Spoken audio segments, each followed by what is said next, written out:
Hey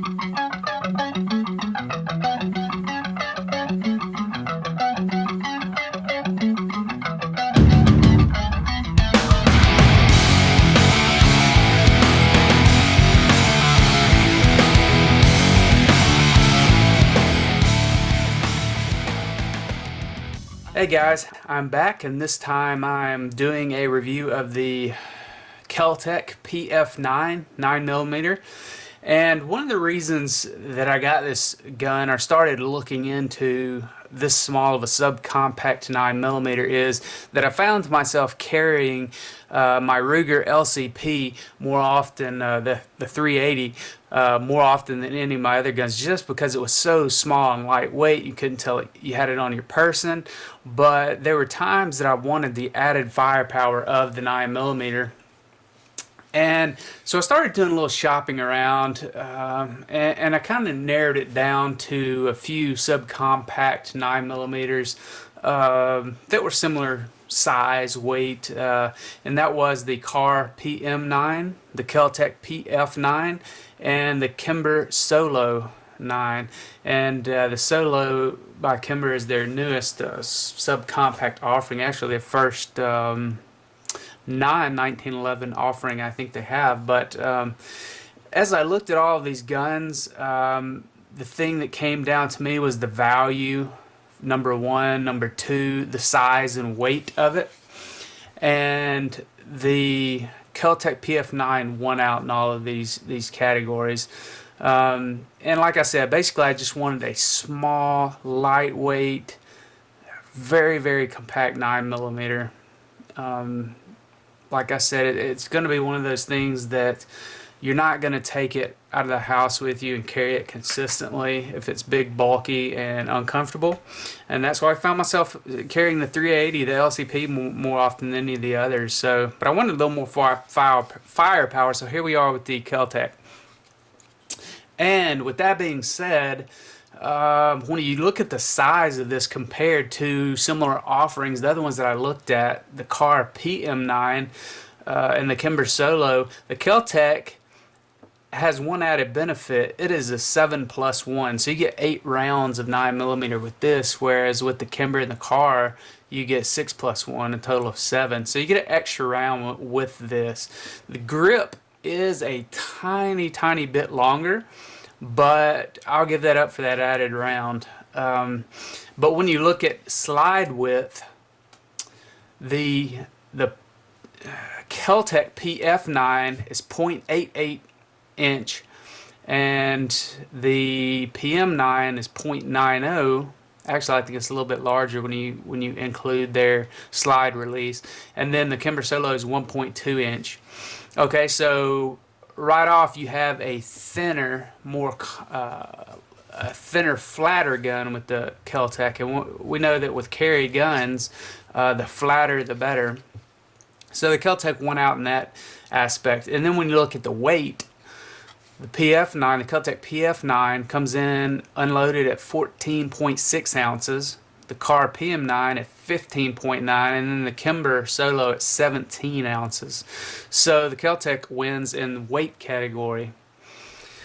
Okay, so now we're talking a thinner gun, an added round, and a lighter gun. And then when you talk about the value, I mean, this gun you can get for under $300, whereas your Kimber's probably $700 plus, and your Kahr is going to be probably a little over $600. So value, and for what you get, to me, hands down, the choice was pretty simple. The Keltec PF9. A lot of people realize that there were problems with the Keltec, and they might think that the PF9 is a piece of junk, because when it originally came out, it did have a lot of problems, but Keltec has rectified all of those, and with the newest model that is out there, and you can tell you do have the newer model because the magazine release is made of metal, so you know that you have the latest model. And with that being said, the reliability is there. They fixed all the problems that initially came out when they first launched the gun, and I can tell you this, that I just put about 200 rounds through it of a couple of different types of ammo, some Federal and some Blazer brass, and I did not have one malfunction, not one failure to fire, not one failure to go into battery, no failure to eject. It ran perfectly straight out of the box. So I was expecting a couple of malfunctions during the break-in period, but I actually had zero. So to me, the reliability so far has been great. I'll tell you what, I'm going to throw this in there. This is the LCP, the Ruger LCP, and this is the gun that I have been carrying because it is so small and lightweight. And there actually is quite a difference in this smallest 9mm that I could find and the Ruger LCP, because if you look at the length of the guns, it's quite a bit longer, the PF9. If you stack them up side by side, height-wise, you can tell it's quite a bit taller. And then slide width, you can tell PF9 is a little bit thicker. So that's why I've been carrying this more often than any of the others. But when I wanted to go up to a little more firepower of the 9mm, this is going to be the winner in my book. As far as ergonomics, it has a really good feel, a really good grip and purchase on it. To me, I've actually owned a Kahr PM9 in the past and sold it. And to me, this feels better in my hand. I can get a better grip on it. It feels better. Actually has really good sights on it. You can kind of see the 3-dot alignment there. You have a full set of sights. And as far as I don't know if you call it checkering, but the texturing on the grip has some kind of sharp edges there, which is good because it allows you to really get a good hold on it and it doesn't move in your hands. So I've found that the grip on it to be pretty good. You know, I didn't have to think about adding on a rubber grip or any kind of decal tape or anything like that. It does come with a little what would you call it, a pinky extension for the magazine, but when I'm talking concealed carry, I want the grip to be as short as possible, and I don't want that little bit of added inch, or it's not quite an inch, but sticking out, because I can easily get plenty of fingers on this grip. So with all that being said, trigger pull, it wasn't bad. I think online it says the trigger pull for the PF9 is about 5 pounds, and there is some take up in it. That's double action only, and there is some slack that you have to take out of it, but once you do, it breaks pretty clean and easily. So I didn't have any trouble with the trigger pull whatsoever. And when I was at the range, I actually shot the LCP and the PF9 side by side, and I noticed a huge difference in the trigger pull. The LCP was a lot harder to pull, a lot more slack. And actually, online, you can see people say anywhere from 6.5 pounds to 8 pounds, but I found it substantially harder to take up than the PF9. Neither one of these is a pleasant gun to shoot. Both of them have substantial snap to them, and they can sting your finger a bit. And after about 200 rounds through the Keltec and maybe about 50 to 75 rounds through the LCP, I was ready to be done. Had quite a bit of sting in my finger, and not pleasant to shoot, but this isn't a gun that I'm going to be shooting at the range for fun. This is a personal defense gun that I will train with it occasionally to stay familiar with it, but I'm not going to be just putting hundreds of rounds downrange with it. Accuracy, I found it to be acceptable, actually pretty good. From 5 to 7 yards, I was putting a hole in the paper about that size. So 5 to 7 yards, it was very accurate. And then when I got out to about 10 yards, when I pushed it out to 10, I started getting a little more erratic with it. But you know, this is a type of gun that's going to be probably an up close and personal encounter if you have to use it. In fact, when I stopped to just trying to shoot for accuracy by lining up the sights, and I did some quick draw and just point and shoot rapid fire, this outshined the LCP. when I just did a quick point and shoot, not even looking at the sights, just pushing it out toward the target and rapid firing center mass, I actually had all of the rounds were probably in a circle about like this center mass, whereas with the LCP it was a little bit more spread out, and actually had one flyer that missed the body silhouette.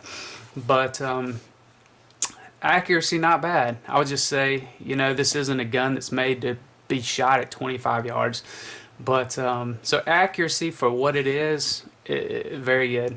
Takedown of the gun, it's very simple. You just have to, I'm not going to do it just for time's sake, but you just lock the slide back, take this little takedown pin out, slide it forward, and it's off. And then kind of the reverse to put it back, reassemble it. Comes in several different colors. As you can see, this is kind of a gray with a black slide, gray frame. I originally went to the gun shop and wanted the OD green with the black slide, but they didn't have it. My second choice was one that I saw, and it was a coyote brown with black slide, but it was having some issues. I would get the slide locked back, and you couldn't get it unlocked. It was stuck, and it took us several minutes of fiddling around to get it to release, and we had that problem several times. We changed the magazines out and still had the problem. I said, you know what, I don't want the gun if it's going to have problems like that right out of the box. So I didn't want a all black gun. I have plenty of black guns, so I went with the gray just for something a little bit different. But OD green was going to be my first, coyote my second, but I went with the third choice, the gray, but I like it. So there are some different options or accessories. I think there's a little clip that you can add on by bolting it on, or actually adding it on in these little holes here, a little clip, and you could actually clip that on your belt or on your waistband. I don't know that I would do that, just for the fact that I like having it in a holster for double action only. I don't like having the trigger exposed. That's just me personally. I like having it covered up.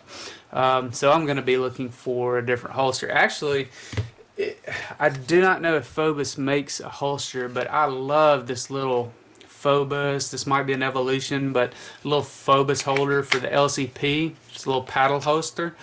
But I can put that on my belt, and it's still concealable even with a t-shirt on. It doesn't print at all, and it's so lightweight you can't even tell you have it on. So I love this configuration. So I would love to find a similar Phobos paddle holster for the Keltec. So I'm going to be in the search for a holster for this. But with all that being said, overall, I think for what you get, it's a really good gun. The value is there for what you pay for it, under $300. And again, you get the extra round, 7+1, so you're carrying around 8 rounds of, and then, you know, if you use plus P or, you know, good quality hollow point ammunition, you should have no problems with self-defense. And then you get the thinner slide, the lighter weight.